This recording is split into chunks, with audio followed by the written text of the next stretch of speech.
choix de l'année 2015 est lié à des dates anniversaires importantes dans le développement de l'optique et même de la photonique moderne, en passant des premiers travaux arabes de Ibn al-Haytham sur des principes d'optique géométrique, en passant par la formulation des équations de Maxwell en 1865 et en terminant peut-être en 1965 par quelque chose qui nous touche dans la vie de tous les jours, sans quoi il n'y aurait pas Internet et il n'y aurait pas les smartphones et tout ça. C'est la découverte de la fibre optique par Charles Kao.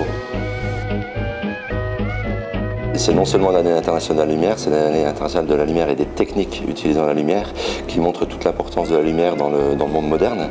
J'ai évoqué Internet et les smartphones, mais il y a des tas d'autres choses en chirurgie, chirurgie laser, en usinage laser, en photovoltaïque pour le développement durable. Il y a tout un tas de choses comme ça où la lumière est prépondérante, mais ça va bien au-delà de ça parce que la lumière est à l'origine de la vie. Sans photosynthèse, il n'y a pas de vie. La lumière est prédominante dans beaucoup d'arts graphiques, dans la peinture, etc. La lumière nous aide à observer l'univers, mais il y a aussi l'éducation, l'accès à la culture, et la lumière le permet. Un des objectifs prioritaires de l'ONU, c'est de faire en sorte que l'éclairage se développe dans les contrées de l'Afrique noire.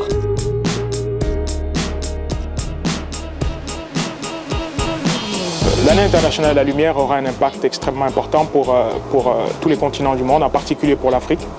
Aujourd'hui, on sait que sur le continent africain, il y a un très fort développement de toutes les technologies basées sur la lumière, en particulier les télécommunications optiques, qui sont aujourd'hui en passe de concurrencer la production de pétrole. Donc aujourd'hui, c'est une économie qui est extrêmement forte. Et aussi en ce qui concerne la production d'énergie solaire. On sait que l'Afrique, c'est un continent qui est particulièrement ensoleillé.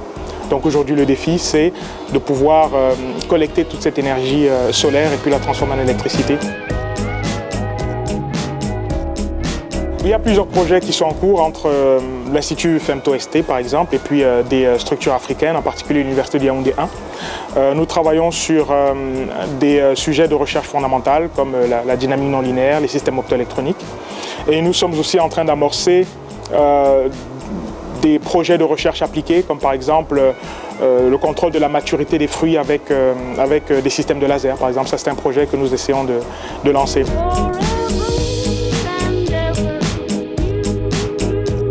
En local, effectivement, l'année internationale de la lumière, elle va se décliner grâce à tous ces partenaires que sont l'Université de Franche-Comté et l'Institut FEMTO, instigateur et porteur d'un projet, on va dire, régional et étendu aussi, qui s'intitule le projet Luxe, avec des activités déjà qui touchent les scolaires, parce que c'est une des priorités quand même demandées par l'UNESCO, avoir une activité de sensibilisation des plus jeunes sur la lumière et les technologies et qu'est-ce qu'on peut en faire avec différents vecteurs.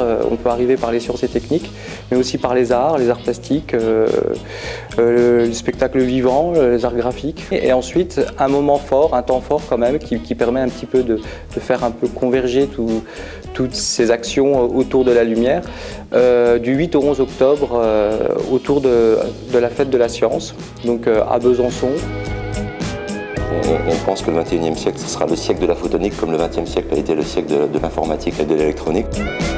Et nous pensons que les technologies lumineuses, en particulier les télécommunications optiques, l'énergie solaire sont des secteurs qui peuvent contribuer très efficacement, de manière très significative à l'économie de l'Afrique.